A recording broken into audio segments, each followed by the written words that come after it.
Good morning. Welcome to the Government Oversight Committee voting meeting. Ms. Eberly, would you take roll, please? Chairman Grove. Here. Representatives Lawrence. Here. Nelson. Here. Stevens. Here. Toohill. Here. Chairman Bradford. Here. Representatives Boyle. Here. Harris. Here. McClinton. There she is. Step out for coffee and you're wanted already. Well, absolutely not. Absolutely not. Amen. You were definitely on time. Some of us were not. I would like to first thank the members of the committee for their work and input. Furthermore, I'd like to thank Mike Kane and Bridget Lafferty for their bipartisan work and the investigative aspects of this, as well as the numerous writing activities that have happened behind the scenes. I would also like to thank those stakeholders who provided interviews, as well as the Department of State and the State Ethics Commission for their assistance and input in this as well. The only thing on the agenda today is obviously the final report on investigation 1-2019 looking into the lobbying disclosure law. With that, motion to approve the report.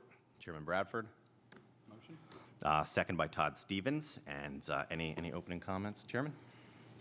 You know what, I would actually like to reiterate much of what you said. I really appreciate the long, hard hours put in by staff. Mr. Kane, as well as Ms. Lafferty, I think did a fine job working together with staff from both caucuses in a bipartisan way to put together a product that is not only, I think, a quality product, but one that got significant buy-in from all stakeholders and both sides of the aisle, and really is hopefully a standard for future investigations, and really something quite different than what we've typically seen in this building. So I really do appreciate your efforts as well, Chairman. You've been a true gentleman, and I greatly appreciate the input and the willingness to work together in a bipartisan and collegial manner. So thank you so much. Hopefully this isn't too contagious. It'll be awful. It'll be awful. The final report of investigation 1-2019 represents months of internal work by this committee to review the impacts of Act 2 of 2018 and, quote, make appropriate recommendations for legislation which will further enhance the goals of the lobbyist disclosure laws to enhance the people of the Commonwealth, to ensure the people of the Commonwealth have confidence in the integrity of the process through which laws are made. The committee made 11 findings. Finding 1, current law makes it difficult to identify and enforce registration violations. Finding 2, the lack of lobbyist knowledge of principals' actual spending renders lobbyists verifying the accuracy of principals' reports relatively meaningless. Finding 3, the lobbyists' ability to apportion expenditures for gifts, hospitality, transportation, and lodging among their principals skews the public's perception of the amount spent on public officials and employees. Finding 4, the Act's audit provisions and the Department of State's implementation of them need to be revamped and improved. Finding 5, keeping audit reports confidential serves little purpose and undermines compliance. Finding 6, there is currently no follow-up when audits disclose violations. Finding 7, the statutory audit provision should be changed to allow a risk-based selection process. Finding 8, the Department of State electronic registration reporting system needs to be updated. Finding 9, the $300 registration fee applicable to all discourages registration, is unfair, and the revenue produced is insufficient to support the Department of State's operational costs. Finding 10, the Department's annual report should be timely completed and posted on the Internet. Finding 11, the Regulatory Committee needs to meet to update regulations governing the administration and enforcement of this Act. Of the findings, the Department of State and State Ethics Commission are now working together to address some of these findings, such as ensuring the selected auditors do not provide a potential conflict of interest, and working to share the audit findings between the two agencies. Furthermore, the Department of State is committed to develop a stakeholder group when they update the lobbying disclosure computer system. Again, we thank both entities for their cooperation. The committee has further made 17 recommendations to improve the lobbying disclosure law and ensure Act 2 of 2018 meets its goals.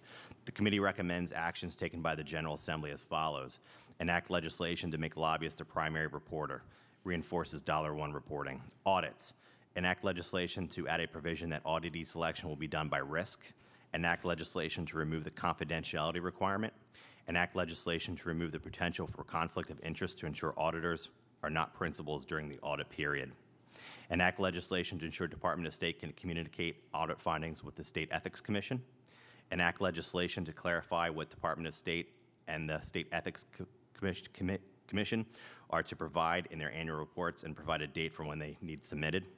Enact legislation to clarify Department of State is to staff the Lobbying Disclosure Regulation Committee and how often the committee should meet to review regulations. Enact legislation to ensure the primary reasons for the adoption of regulations are to ensure transparency and assist stakeholders in complying with the law. Repeal requirements to charge a fee for a lobbyist registration, use revenues from the sales and use tax on lobbying to cover the expenses for the Department for Lobbying Disclosure. The committee recommends the following actions be taken by the Department of State. The Lobbying Disclosure Regulations Commission must meet to update its regulations based on the passage of Act 2 of 2018. If the department decides to upgrade its electronic registration reporting system, the following should be adopted. 1, ensure a high-level official within the department has jurisdiction. 2, ensure the department can cross-check the data. 3, create a stakeholder advisory group of users to direct the development. 4, ensure the system is user-friendly for the general public. Ensure when individuals register as lobbyists, the department requires the applicant signs the paperwork. The department should continue using employees for the lobbying, disclosure, and campaign elections bureaus. This has proven to be efficient and cost-effective means to staff both bureaus. The department should also provide their cost allocation plans in their annual reports and budget documents. With that, any comments from the chairman? None? Any discussions on the report from members? None? With that, we'll bring it up for a vote. Ms. Eberly, will you take roll? Chairman Grove? Yes. Representatives Lawrence? Yes. Nelson? Yes. Stevens? Yes. Toohill? Yes. Chairman Bradford? Yes. Representatives Boyle? Yes. Harris? Yes. McClinton?